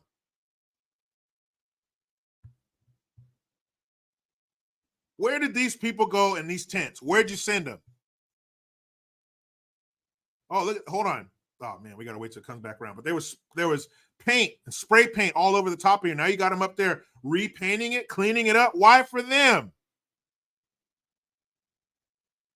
Why the barricades? They don't even do this when our president comes to town. They don't put these barricades up when the president comes. Why would you put them up for China? Are you expecting the hordes of fentanyl-addicted zombies to come back and you don't want them to make it to the streets? Brains! Brains! Ain't that some shit? Look at this. That's how San Francisco should look. No, you're not good enough. You're not enough to clean up for. And I know Sybil Shepherd told you you're worth it, but apparently you're not. Because if you were worth it, they would clean it up for you. They would get rid of the crime and the homeless and the fentanyl overdoses. Let's see. Let me check on something real quick.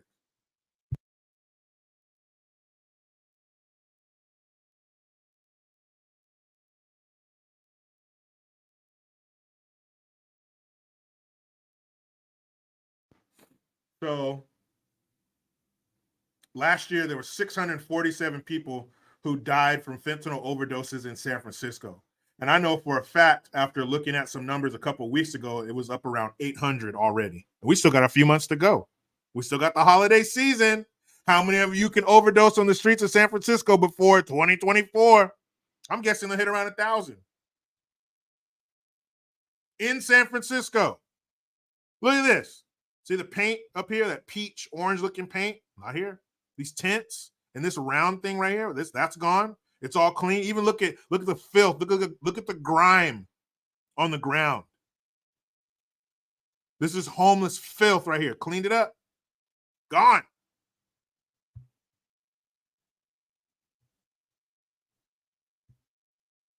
Wow.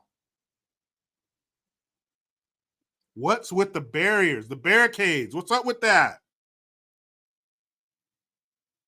Is that for the security of the Chinese president? Bruh. Wow.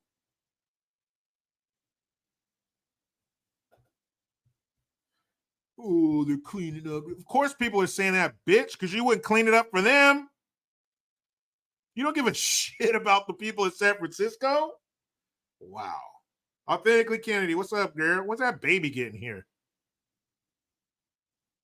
Says I'm late. It's all right. Oh, happy late birthday, Jericho. Sorry I missed the birthday live. It's all good. You're here now. That's water under the bridge. Lorianne says, I'm curious where they're at. Yeah, where are they? Where did those homeless people go? What do they give them to make them get up and leave? Because I'm sure if you go up to a homeless person and say, hey, man, you got to leave, they're not going to say, oh, my bad. Let me gather my shit. Let me gather my filth and piss-soaked shit and get out of your way. So what'd they do? Where'd they put him? Did they kill him? Did they kill the homeless people?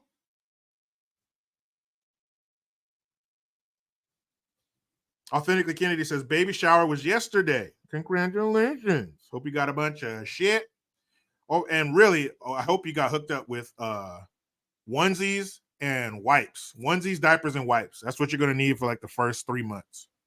So I hope they stocked you up. She says, baby shower was yesterday. Baby coming around, air quotes, because you know how babies do. They kind of get here whenever they're ready. December 18th. Okay. Want him to stay in forever.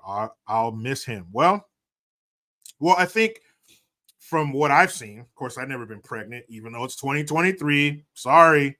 There usually comes a point toward the end of the pregnancy where you're like, hey, let's go. Let's get this baby out. Let's get this party started. I got to pee every 10 minutes on all that other stuff. What's up, Norm? So, but maybe you won't have that. Maybe, you know, you're enjoying the whole thing and you're not tired of it. But eventually, that baby's going to have to come out and be like, yeah, what's up? Why's that? And then the party starts. You're going to love it. Pickman says, I'm sure they sent them to Oakland in Los Angeles. Yeah, they probably sent them across the bridge to Oakland. Quentin says, November 24th is his birthday. Happy birthday, man. Early happy birthday. So you what, day after Thanksgiving? Oh, so you just chilling eating leftovers on your birthday. Chilling. I mean, what do they do with them? Dizzy says they're in hotels with migrants. Maybe. That's if the migrants like it. I'm sure the migrants tell them, we don't like this. Get them out of here. Yeah, yes, Mr. Migrant. Right away, sir.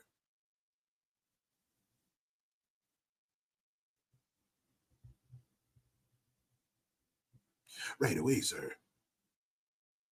Oh, Kennedy says she loves being pregnant. She's already ready for the second. Hey, slow down, Turbo. Slow down. Hey. Slow down. What you got to do? I think it's you have the baby. It's like 6 weeks. You got to wait for everything to boop, boop, boop, get back together. Then you guys can get back out. Slow down, Turbo. Oh, Mr. Authentically Kennedy's ready. I'm about to have a brood. That's cool, though. Have a big old family start making all their clothes out of denim and shit.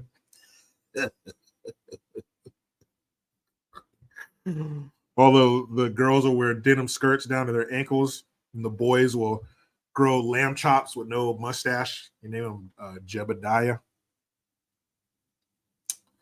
But she asked what I did for my birthday. We just ordered takeout, chilled, watched a movie as a family. You'll see. Those are the greatest moments. Just chilling with your family, just being with your family. Brett Hyatt says fourth one on the way. See, Brett's not playing. Brett's going to have his own baseball team. Congratulations to you as well, man. I wish your new baby happiness, health, 10 fingers and toes.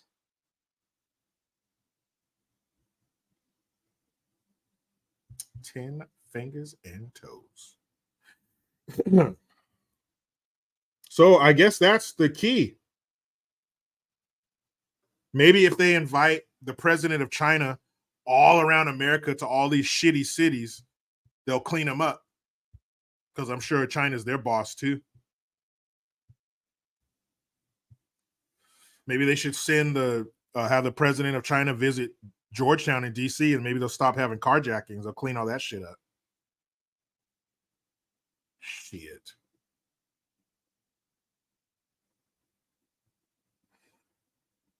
Oh no, Kennedy, I don't think you got to worry about your kids having any issues.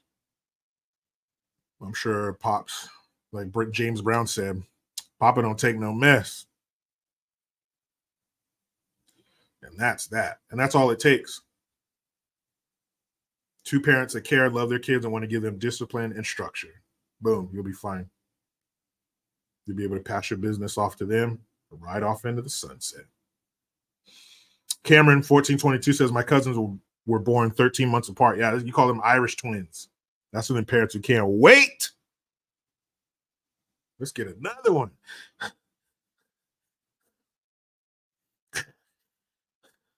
Hey. Yeah. Ah.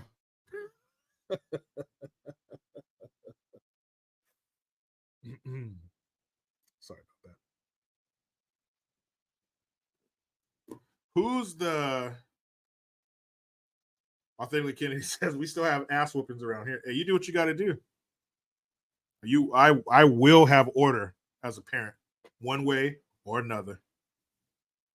But it also depends on the kid. You know, some kids like myself, I needed an ass whooping. I had a cousin, you raise your voice at her, she'd be crying in a minute. She never got ass whoopings.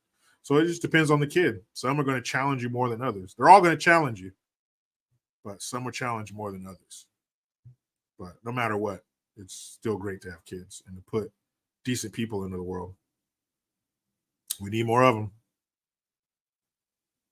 Aaron M says, I thought Irish twins were 240s and Mickeys. Oh, well, it could be. I have my share of those. Ugh. Like if a regular beer took a piss into a bottle, that's Mickey's. And I remember being kind of sweet too. Because they had the little Mickey's grenades, the little bottles, and then at the Safeway near where I grew up, they had 22-ounce of Mickey's for 97 cents a piece. They were begging us to shoulder tap. Begging. Guys, we need to check in on Hollywood and see what's going on.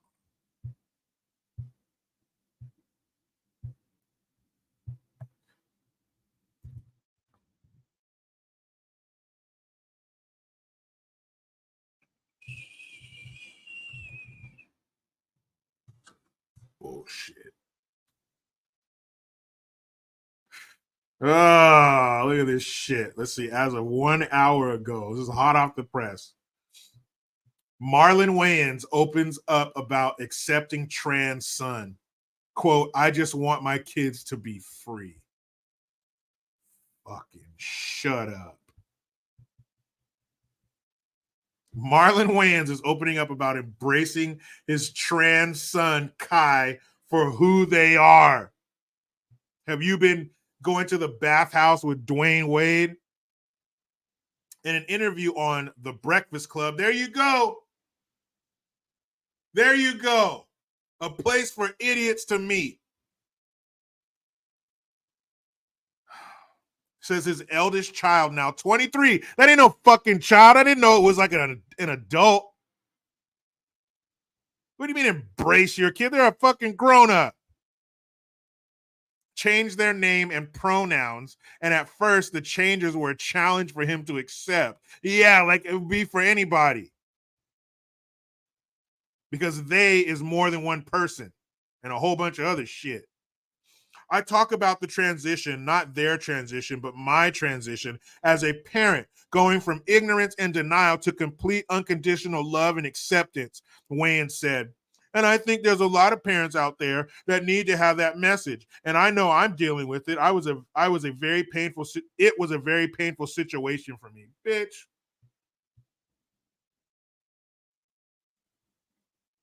Get the fuck out of here. Why would you need to make that public, number one? Wayans, who is currently on tour for his Good Grief special, said he is already planning another one of his upcoming comedy specials, tentatively titled Skittles or Rainbow Child, to focus on Kai. They know I love them. Fucking stop. They know I love them. They see me trying. They're like, I'm happy. No, they're not happy. If you're trans, you're not happy. Trans and happiness cannot exist in the same space at the same time. It's impossible. The comedian and actor said he hopes to impart a strong sense of confidence and freedom to his children, including Kai and his younger son, Sean, now 21. It's too late. You failed. You got a trans son, a daughter that wants to be a boy? You fucked up. Maybe you shouldn't have been on the set of Little Man. You should have been at home raising your kids so one of them didn't turn into a psycho and eventually want to cut her titties off and throw them in the dumpster. Fucking Buster. You did that to your kid. Derek Packard, what's up, man? Oh, man. Look at this shit. Look at this fucking picture. Jeez Louise. Look at that. That's Kai. That's his daughter who now wants to be a boy. And you're okay with that. I got to respect their wishes, right? As a parent, I just want my kids to be free. I want them to be free in spirit, free in thought, free to be themselves. The more you know yourself, the more you can govern yourself. The more you live with your truth, you fucking clown. How many Polaroids do they got of him banging some dude? That's the only reason he say some shit like this. Your truth. The happier your existence is. So if they can't get that in a household with their father and their mother, how the fuck do I send them out into the world with that kind of confidence? It's too late. They're 23. I'm just so proud of them being them. You blew it. They're an adult. You can't fix them. You fucked up. You see how narcissistic that is? You, the more you know yourself, the more you can govern yourself, the more you can live your truth and happier in your existence. These people are actually acting like trans people are perfectly happy, well-adjusted people. Happiest B-Day, my baby. Daddy loves you to the moon and back. I've always asked people to love me unconditionally. Thank you for teaching me what that really means. Be you, your best you. You're the gift and I'm wrapping paper. Love, love, love you for life. Excuse my ignorance. Chalk it up to growth. Love you so much. Thank you for making me a man. So proud. Fucking disgusting. Got a shower after reading that shit. Your truth. If you have to preface it with anything, it's not the truth. The truth is just the truth. Just how they preface shit with trans, that means bullshit's following it. Brother says too many celebrities with trans/gay children. It's unproportionate. They 100% Stockholm their asses into being a rainbow person. They sure do. It was the lack of his presence in the home because he was off making movies and he was left with his mama in Hollywood to raise him. And I guarantee you some Hollywood producer slithered up next to that mom. We'll take her off your hands. Let Kai come play with us. Kai, come hang out on the movie set. Wow. That is terrible. Terrible. That's terrible. That's what happens. That's what happens when you raise your children in Hollywood.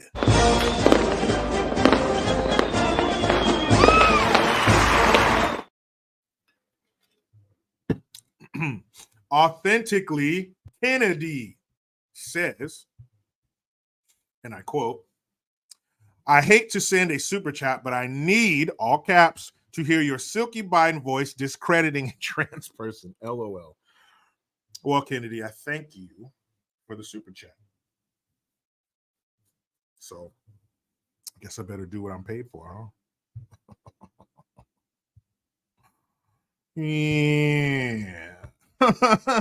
Yeah, bitch. You know who it is. It must be coming up on 4 years if you hear my voice in your ears. I'm coming up for president next year, bitch. You know who to vote for. Check this out. I had a bitch come up to me last week. She said, Silky Biden, baby, you got to help me. I said, what you want, bitch? She said, I got a baby at home and he says he's trans. I said, bitch, what the hell does trans mean? Does trans mean you're going to give me some more money? She said, no, but Silky. I said, bitch, You ain't trans. You are what you were born as. You ain't trans. You a man.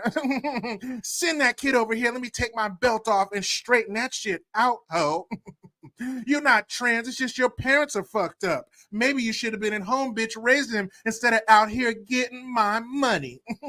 You trans people are crazy as shit, and you will never fit. I'm out, ho. Damn, Silky. Dropping those truth bombs on them. Robin Spielman says, if you want to be a psychopath, go ahead. Why do you have to screw up a child?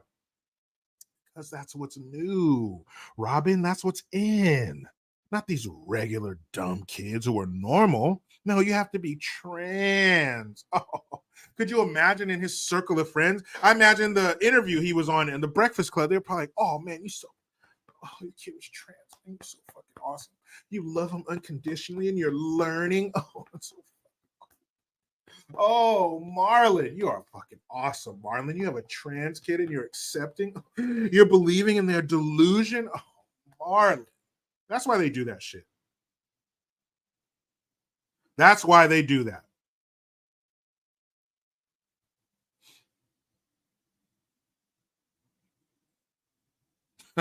Half penny links. So I was trying to figure out which side of the debate Jericho's on. Just not sure he is clear enough. Oh, I think I'm clear.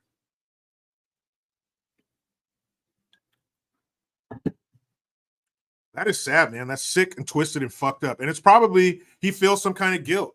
He feels guilty for not being there for his children, even though they grew up with the best of things. And that's what they always say. You know, when there's some Ku Klux trans member or two alphabet soup group people that want to adopt a kid, they always say the same thing. Oh, he's going to be loved. We have plenty of money. That's not the thing. That's not what it is. That's not what they need. They need mom and they need dad, because mom and dad both bring separate but equal things to the table. And he feels guilty. He feels guilty that he wasn't there to raise his children, and Hollywood turned it into a little weirdo. So now he's going to get behind it fully, and I'm learning, and oh, it's my fault, and I should have. Do you hear that and what he was saying? Oh, forgive my ignorance. Oh, I didn't. I'm learning. I'm growing. You're done growing, right? You're 50 years old. What do you mean you're growing? You know this is some bullshit, but you feel so bad that you failed them and you weren't there that you got to get behind this fucking nonsense. And he hit all the buzzwords. Your truth. Oh, to your truth. Because we're all living in these little individual realities. We don't share the same reality. Well, in your reality, the sun is hot, but in my reality, it's cold. No, your truth. The fuck out of here. Marlon Wayans, damn it. Let's go back to the days before social media, when the entertainers just entertained. We didn't know what you thought about shit.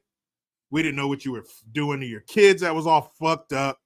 We just turned on the TV or went to the movies or went to the game and watched you do what you do.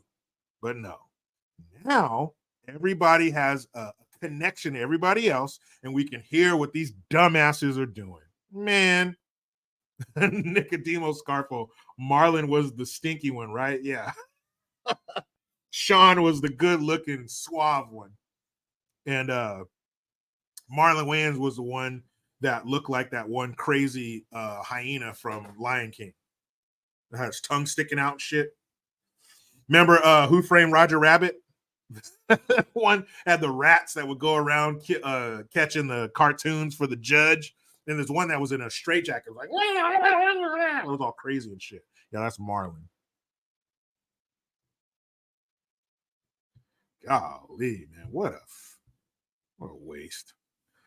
Kennedy says also Jericho, I love seeing the pics of you in the Navy. Those are ancient treasures. I love old photos. Yeah, those are damn old. Those are like late 90s, early 2000s. Those are old as fuck. Oh man, hold on a second. Hold up. So Shout out to a fan of mine named Justin. He sent me a bunch of stickers. You know, the ones with Biden that says, I did that. I stick them all over gas stations and shit. But he sent me this mask of Joe Biden, right? So my son is in here this morning with me, and he's all, oh, Dad. And he picks it up and he says, who's this? And I said, that's Joe Biden. And he goes, I thought he was dead.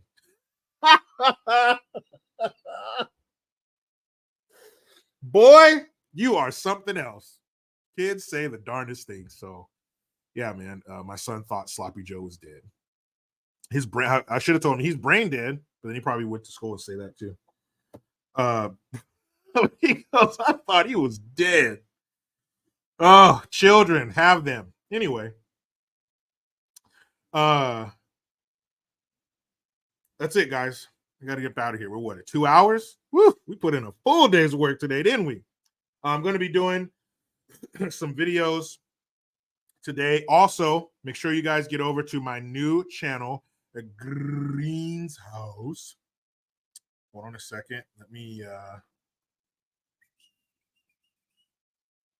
bam, Green's House. Bam, videos. Got it. So let me put the link in the description box. Or no, what am I saying? Not the description box. The chat. Boom, I'll pin it to the top. So there is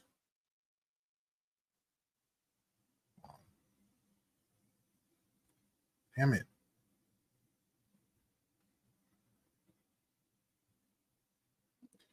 Okay, let's try this again.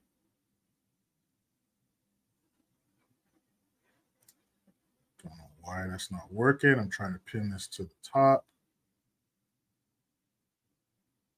There we go. So I just pinned it to the top. That is a link to the latest video that I uploaded to my new channel, Green's House. In this interview, I sit down with a couple of ladies who were in the U.S. Army as MPs, and now they own a business called heartsofoakcreations.com. That sign that they made for me.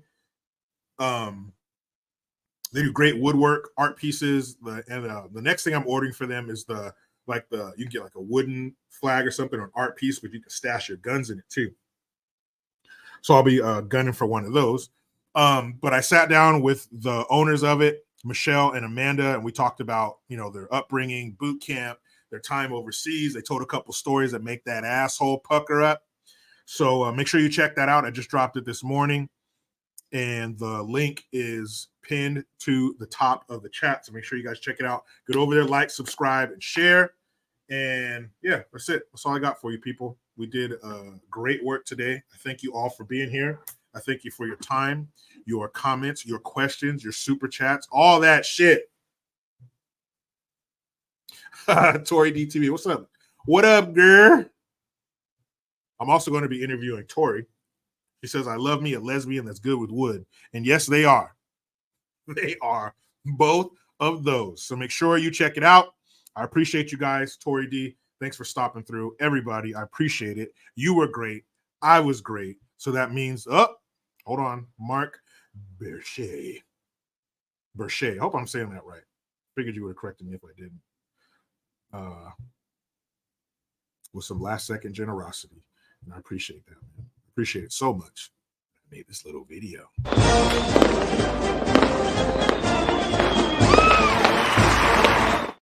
Mark Burchet, thank you for the $5. And he says, U.S. Army retired. Thank you for your service.